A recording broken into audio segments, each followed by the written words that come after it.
घर के मंदिर में या पूजा घर में भूलकर भी ये चीजें नहीं रखनी चाहिए, अन्यथा करना पड़ सकता है कई परेशानियों का सामना।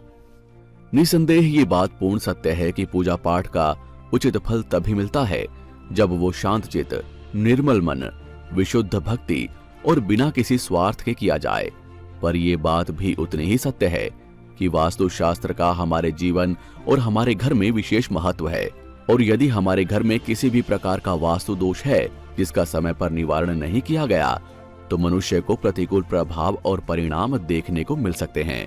मंदिर, जहां हम ईश्वर से अपने और अपने परिवारजनों के दीर्घायु और मंगल की कामना करते हैं, वो हमारे घर का सबसे पवित्र स्थान होता है, क्योंकि यहाँ सकारात्मक ऊर्जा का सर्वाधिक प्रभाव होता है। इसलिए ये अति आवश्यक है कि यहाँ पर कोई ऐसी वस्तु ना रखें जो नकारात्मक ऊर्जा को उत्सर्जित या आकर्षित करे। ज्योतिष और वास्तु शास्त्र की माने तो कई ऐसी वस्तुएं हैं जिन्हें पूजा घर में रखना निषेध है। इनसे निकलने वाली नकारात्मकता घर के वातावरण को प्रभावित करती है, जिससे सदस्यों की उन्नति, स्वास्थ्य, पढ़ाई और करियर पर विपरीत असर पड़ता है। ये घर की सुख समृद्धि और बरकत पर भी प्रतिकूल प्रभाव डालती है। इसलिए ये जरूरी है कि सिर्फ सकारात्मक ऊर्जा वाली वस्तुएं ही पूजा घर में रखी जाएं और वर्जित वस्तुओं को तुरंत हटा दिया जाए, तभी आपको आपकी पूजा का संपूर्ण फल मिलता है। नंबर 1, खंडित मूर्तियां। घर के मंदिर में देवी देवताओं की खंडित मूर्तियां नहीं रखनी चाहिए। इससे आपके घर में नकारात्मक ऊर्जा फैलती है और पूजा पाठ का फल नहीं मिलता।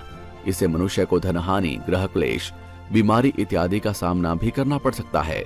नंबर 2, रौद्र या क्रोधित रूप की तस्वीरें। यदि आप अपने जीवन में सुख, मन की शांति, संतोष आदि चाहते हैं तो देवी देवताओं की मुस्कुराती हुई प्रसन्नचित तस्वीरें ही रखनी चाहिए। ऐसा माना जाता है कि रौद्र रूप की तस्वीरें रखने से अनिष्ट की आशंका होती है। नंबर 3, एक से अधिक मूर्तियां। घर के मंदिर में कभी एक ही देवी देवता की एक से अधिक तस्वीरें नहीं रखनी चाहिए। इसे वास्तु में अशुभ माना गया है और इसके बुरे प्रभाव हो सकते हैं। नंबर 4, कटी फटी धार्मिक पुस्तकें। वास्तुशास्त्र के अनुसार पूजा घर में कटी फटी धार्मिक पुस्तकें नहीं रखनी चाहिए। यदि पुस्तकें फट गई हैं तो उन्हें बहते जल में प्रवाहित कर दें। नंबर 5, खंडित अक्षत। पूजा में देवी देवताओं को खंडित अक्षत अर्थात टूटे हुए चावल नहीं चढ़ाने चाहिए। यदि मंदिर में ऐसा अक्षत है तो उसे हटा दें और साबुत अक्षत रखें। नंबर 6, पितरों की तस्वीर। घर के मंदिर में पितरों की तस्वीर नहीं रखनी चाहिए। इसका अशुभ प्रभाव पड़ता है। इसलिए यदि आपने पूजा घर में पितरों की तस्वीर रखी है तो इनका स्थान परिवर्तित कर दें और इन्हें घर के किसी दूसरी जगह पर लगा दें। नंबर 7, मुरझाए हुए फूल। अगर आपके घर में मुरझाए हुए फूल पड़े रहते हैं तो आपकी आर्थिक उन्नति में बाधा उत्पन्न करते हैं और करियर में सफलता नहीं मिलती। इससे कई तरह की रुकावटों और समस्याओं का सामना करना पड़ सकता है। इसलिए अपने मंदिर से मुरझाए या सूखे हुए फूल हटा दें। अगरबत्ती या धूप बत्ती की राख एवं दिए की जली हुई बाती।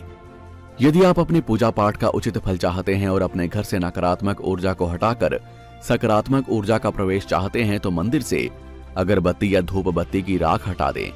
दिए की जली हुई बाती भी पूजा घर में नहीं रखनी चाहिए, अन्यथा नकारात्मकता बढ़ती है। नंबर 9, माचिस। पूजा घर या मंदिर जहां आप प्रार्थना करते हैं वो आपके घर का सबसे पवित्र स्थान माना जाता है, और यदि आप यहाँ माचिस रखते हैं तो इससे न केवल नकारात्मकता फैलती है अपितु ये अपशगुन भी है। जहाँ देवी देवताओं का वास है वो स्थान पवित्र, स्वच्छ और सकारात्मक ऊर्जा से भरपूर होना चाहिए। इसलिए यहाँ केवल सकारात्मक चीजें ही रखनी चाहिए, अन्यथा देवी देवता रुष्ट हो जाते हैं।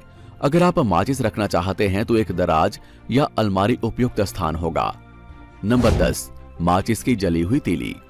बहुत से लोगों की आदत होती है कि वो दिया, धूप या अगरबत्ती जलाने के बाद माचिस की जली हुई तीलियों को वहीं आसपास फेंक देते हैं। ऐसी तीलियां नकारात्मक ऊर्जा फैलाती हैं। इसलिए अपने पूजा घर में ज्वलनशील वस्तुएं जैसे कि लाइटर या माचिस नहीं रखनी चाहिए।